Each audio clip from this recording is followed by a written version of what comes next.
The Alberta government has begun relaunching its economy. Now, part of the plan is to allow restaurants, bars, and pubs to allow customers back into their establishments up to 50% occupancy.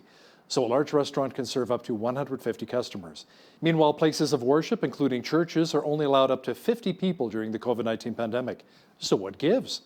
John Carpe is the president of the Justice Centre for Constitutional Freedoms. He wrote a warning letter to Alberta Premier Jason Kenney about this issue and how it's simply not fair to those who run places of worship. John, tell me about some of those concerns. Well, there's a glaring double standard where the government says that if churches want to hold a drive-in service, they need to have cars 2 meters apart.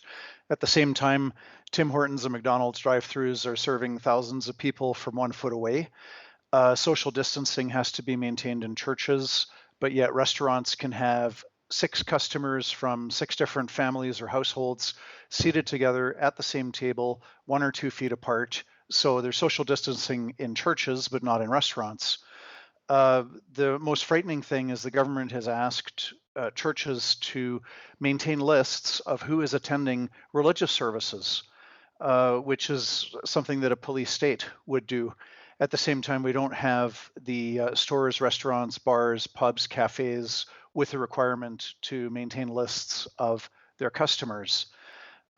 You've got restaurants serving food on plates that are being touched by multiple people and then walked through the restaurant past other restaurant customers, placed on a table where there's no social distancing.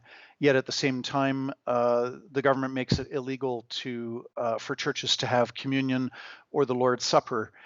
You've got daycares and day camps that are open and running, and yet Premier Kenney is saying that churches cannot have a children's church program or a nursery. Premier Kenney has stated in the past that he's a believer, so why is his government making things so difficult on places of worship?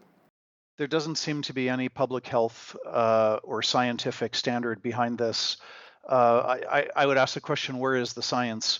If in a church, if a Catholic priest cannot give the communion bread directly to another recipient, why is it okay for restaurants to parade plates of food all through the restaurant and place it in front of customers who are not social distancing? So hopefully he's going to reverse this and give the churches and temples and synagogues and mosques at least as much charter freedom as restaurants, pubs, cafes, and bars. John Carpe, president of the Justice Centre for Constitutional Freedoms, thanks for joining me today from Calgary. Thank you.